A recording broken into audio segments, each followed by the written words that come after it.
warahmatullahi wabarakatuh. Salam sejahtera bagi kita semua. Shalom, Om Swastiastu, Namo Buddhaya, dan salam kebajikan.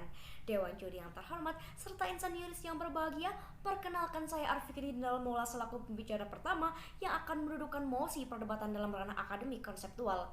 Adapun Zakia Amelia selaku pembicara kedua yang akan memaparkan dalam ranah yuridis normatif. Kemudian akan dielaborasi lebih lanjut oleh pembicara ketiga kami, Helmina Kuro Ayun dalam ranah sosiologis empiris. Ubi jus ibi remedium, di mana ada hak, di sana ada kemungkinan menuntut, memperolehnya, atau memperbaikinya apabila hak tersebut dilanggar.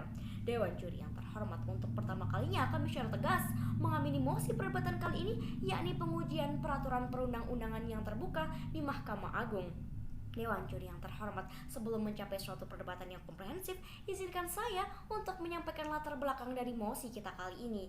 Berangkat dari adanya permohonan perkara kepada Mahkamah Konstitusi terkait pengujian pasal 31A ayat 1 Undang-Undang Nomor 3 Tahun 2009 tentang perubahan kedua atas Undang-Undang Nomor 14 Tahun 1985 tentang Undang-Undang Mahkamah Agung dan pasal 20 ayat 2 huruf B Undang-Undang Nomor 48 Tahun 2009 tentang kekuasaan kehakiman, mengindikasikan adanya kekhawatiran dari pemohon mengenai pasal yang bersangkutan akan merugikan hak-hak konstitusional mereka. Hal ini dipertegas dengan pernyataan Direktur Pusat Studi Konstitusi Fakultas Hukum Universitas Andalas Padang, Ferry Amsari, dalam diskusi di kantor Indonesia Corruption Watch, mengatakan proses pengujian peraturan perundang-undangan di Mahkamah Agung yang tertutup mengakibatkan masyarakat tidak bisa memantau proses persidangan yang dengan ini memungkinkan terjadinya kong kali kong di balik keputusan MA.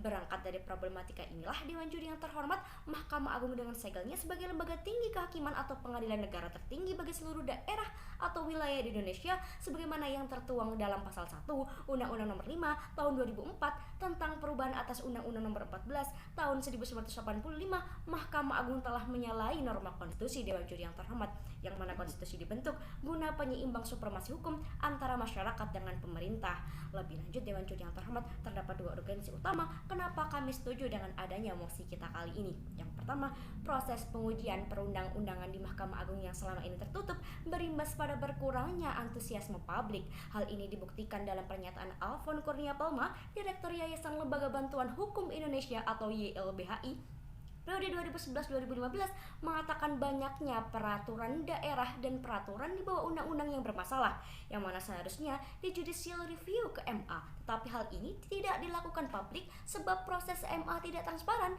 Atas dasar inilah Dewan Juri yang terhormat, proses pengujian peraturan perundang-undangan di MA haruslah diperbarui dan mampu menerapkan asas transparansi dan peradilan terbuka untuk umum untuk mendorong lahirnya kepercayaan publik akan kebersihan dari hal-hal seperti korupsi dalam sistem lembaga peradilan.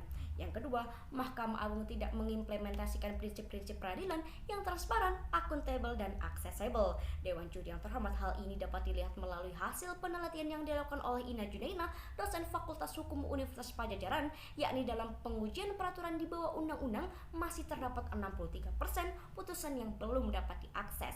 Besaran presentase ini membuktikan bahwa Mahkamah Agung telah menyalahi asas partisipasi dan kontrol publik. Demikian Dewan Juri yang terhormat, dan poin-poin selanjutnya akan dilanjutkan oleh tim kami. Sekian dan terima kasih. Mantan Ketua Mahkamah Agung periode 2001 sampai 2008, Profesor Dr. Bagir Manan mengatakan, sistem informasi bertujuan membangun keterbukaan, transparansi sistem peradilan. Keterbukaan tidak saja bermakna sebagai bentuk pelayanan publik, akan tetapi juga merupakan suatu bentuk sistem kontrol terhadap sistem dan proses peradilan. Salah satu wujud penting keterbukaan yaitu adanya akses publik terhadap setiap putusan atau penetapan pengadilan.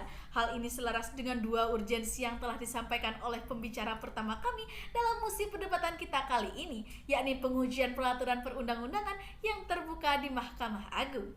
Assalamualaikum warahmatullahi wabarakatuh. Salam sejahtera bagi kita semua. Shalom, Om Swastiastu, Namo Buddhaya, salam kebajikan. Dewan Juri yang arif, terpelajar lagi bijaksana, dan seluruh insan yuris yang berbahagia, perkenalkan saya Zakia Amelia sebagai pembicara kedua dengan standing position pro, dengan tegas, lugas, dan jelas menyepakati mosi perdebatan kita kali ini, yakni pengujian peraturan perundang-undangan yang terbuka di Mahkamah Agung. Dewan juri yang terhormat, sekali lagi saya menegaskan bahwasanya kami sangat sepakat terhadap pengujian sistem yang terbuka terhadap pengujian peraturan perundang-undangan di Mahkamah Agung. Sebagaimana yang telah dijelaskan dengan apik oleh pembicara pertama kami. Hal ini berangkat dari adanya pasal 31A Undang-Undang Nomor 3 Tahun 2009, Junto Undang-Undang Nomor 14 Tahun 1985 dan pasal 20 ayat 2 huruf B Undang-Undang Nomor 48 Tahun 2009 tentang kekuasaan kehakiman terkait proses uji materi di Mahkamah Agung, yang kemudian diperkuat dengan adanya Perma Nomor 1 Tahun 2011 tentang hak uji material, yang pada intinya Dewan Juri yang terhormat menjelaskan bahwa Mahkamah Agung mempunyai wewenang untuk menguji peraturan perundang-undangan di bawah undang-undang terhadap undang-undang.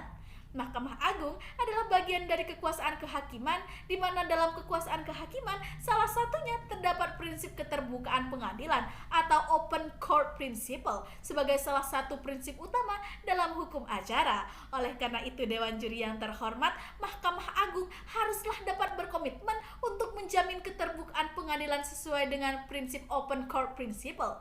Mahkamah Agung harus dapat mengoptimalkan penerapan prinsip open court principle ini dan harus dapat menjaga komitmennya agar prinsip ini tetap berjalan secara optimal. Dewan Juri yang terhormat, pengujian peraturan perundang-undangan di Mahkamah Agung memang seharusnya terbuka, karena pengujian terhadap undang-undang memang harus dilakukan secara terbuka agar semua pihak dapat berpartisipasi dalam menyampaikan pendapat sebagai bahan pertimbangan dalam pengambilan keputusan.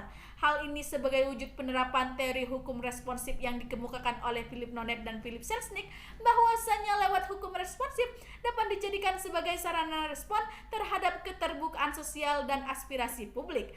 Hal ini juga sesuai dengan keputusan Ketua Mahkamah Agung tentang keterbukaan informasi di pengadilan nomor 144 KMA/SK/angka Romawi 8/2007 tentang hak masyarakat atas informasi pengadilan yang diatur pada pasal 2 dan pasal 3 ayat 1. Dewan Juri yang terhormat, dalam suatu penyelenggaraan negara yang bersih dan bebas di pengadilan terdapat asas-asas yang berlaku. Salah satunya terdapat asas keterbukaan, yakni asas yang membuka diri terhadap hak-hak masyarakat untuk memperoleh informasi yang benar, jujur, dan tidak diskriminatif. Di samping itu, Dewan Juri yang terhormat, terdapat juga prinsip utama dalam sistem peradilan dalam pengadilan yang terbuka. Dengan adanya keterbukaan dan jaminan hak untuk memperoleh informasi yang dikelola pengadilan, pencari keadilan, publik, dan media dapat mengamati dan memantau ataupun mengkritisi proses dan putusan pengadilan. Abid Hussain, seorang reporter untuk United Nations, menyatakan dalam laporannya bahwa kebebasan informasi merupakan bagian dari hak asasi manusia yang sangat penting, karena kebebasan tidak akan pernah efektif apabila orang tidak memiliki akses terhadap informasi yang merupakan dasar bagi kehidupan demokrasi. Hal ini selaras dengan teori HAM dari John Locke yang menyatakan bahwa terdapat hak alamiah yang melekat pada setiap manusia, yaitu hak atas hidup, hak milik, dan hak kebebasan. Maka kebebasan informasi termasuk juga keterbukaan dalam pengadilan yang merupakan bagian dari hak asasi. Negara punya kewajiban untuk menghormati, melindungi, dan memenuhi hak tersebut. Sekian dan terima kasih. Assalamualaikum warahmatullahi wabarakatuh. Salam Om Swastiastu, Namo Buddhaya, salam kebajikan. Dewan Juri yang arif dan bijaksana, perkenalkanlah saya Helmina Kuralain selaku pembicara ketiga yang akan melanjutkan bangunan argumentasi yang telah dibangun oleh pembicara pertama dan kedua kami dalam ranah sosio-empiris. Sebelumnya, Dewan Juri yang terhormat, izinkanlah saya sekali lagi dengan tegas, lugas, dan tanpa keraguan menyatakan bahwa kami setuju dengan mosi perdebatan kali ini, yakni pengujian peraturan perundang-undangan yang terbuka di Mahkamah Agung. Dewan Juri yang terhormat, Indonesia adalah negara hukum yang dalam pasal 1 ayat 2 Undang-Undang Republik Indonesia tahun 1945 yang menyatakan bahwa kedaulatan adalah di tangan rakyat. Karenanya dapat disimpulkan betapa pentingnya keberadaan dari masyarakat, terlebih pada kepercayaannya untuk sistem peradilan. Namun Dewan Juri yang terhormat, hasil survei yang dilakukan oleh Litbang Kompas justru menunjukkan angka yang mengkhawatirkan, karena dalam hasil survei tersebut dinyatakan bahwa kepuasan pada pemerintah dalam Juni 2022 ini mengalami penurunan sebanyak 5%. Terlebih lagi, dari 4 aspek yang disurvei, yakni penegakan hukum, politik dan keamanan, ekonomi, serta kesejahteraan sosial, penegakan hukum menjadi satu-satunya indikator yang mengalami penurunan terbesar, yakni sebesar 6%. Penurunan ini merupakan dampak dari tergerusnya kepercayaan publik terhadap instansi pemerintah terkait penegakan hukum, yang mana dalam hal ini kepuasan terhadap Mahkamah Agung mengalami penurunan sebanyak 10,2%. Lebih lanjut, Dewan Juri yang terhormat, selain angka kepuasan terhadap Mahkamah Agung yang merosot, Mahkamah Agung juga memiliki tingkat antusias masyarakat yang rendah. Hal ini dapat dilihat dari adanya kesenjangan dalam jumlah perkara hak uji materi Mahkamah Agung yang hanya mencapai angka 888 perkara dan jumlah perkara hak uji materi Mahkamah Konstitusi yang mampu mencapai 1586 perkara pada November 2022 ini. Munculnya kesenjangan ini tentu menimbulkan pertanyaan Dewan Juri yang terhormat, mengingat jenis dan jumlah peraturan perundang-undangan di bawah undang-undang justru lebih banyak dibandingkan jumlah undang-undang, yakni mulai dari peraturan pemerintah, peraturan presiden, peraturan menteri, peraturan lembaga seperti KPU dan BI, dan peraturan daerah provinsi, kabupaten maupun kota. Menurut pakar hukum perundang-undangan Fakultas Hukum Universitas Jember, Profesor Dr. Bayu Dwi Anggono menyatakan kesenjangan tersebut tidak hanya dipengaruhi oleh kemudahan akses, namun juga oleh perbedaan persidangan antara yang terbuka dan yang tertutup, pula yang berpengaruh terhadap putusan yang dihasilkan.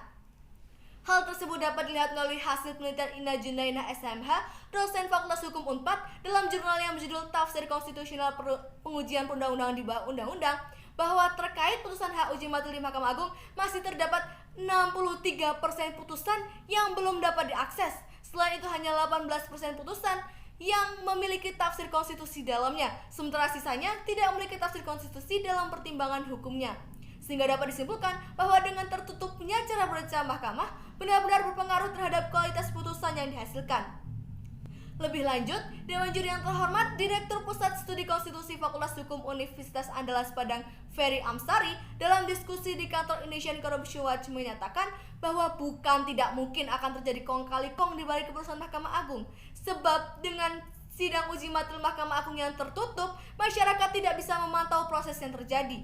Hal tersebut telah terbukti dengan tidak sedikitnya kasus yang muncul seperti kasus suap yang telah mencemari nama baik Mahkamah Agung, mulai dari kasus suap Kepala Subdirektorat Kasasi dan Peninjauan Kembali Perdata khusus Mahkamah Agung Andri Tristanto pada tahun 2016, kasus suap dan gratifikasi untuk mengurus perkara kasasi PT Multicon Indrajaya Terminal oleh Sekretaris Jenderal Mahkamah Agung Nur Hadi pada tahun 2016 hingga 2019, dan yang terbaru, proses tangkap tangan oleh KPK yang menghadap 10 orang dalam kasus dugaan suap penanganan perkara Koperasi Simpan Pinjam Inti Dana, di mana dari 10 orang tersebut diantaranya merupakan Hakim Agung, yakni Sudraji Dimyati.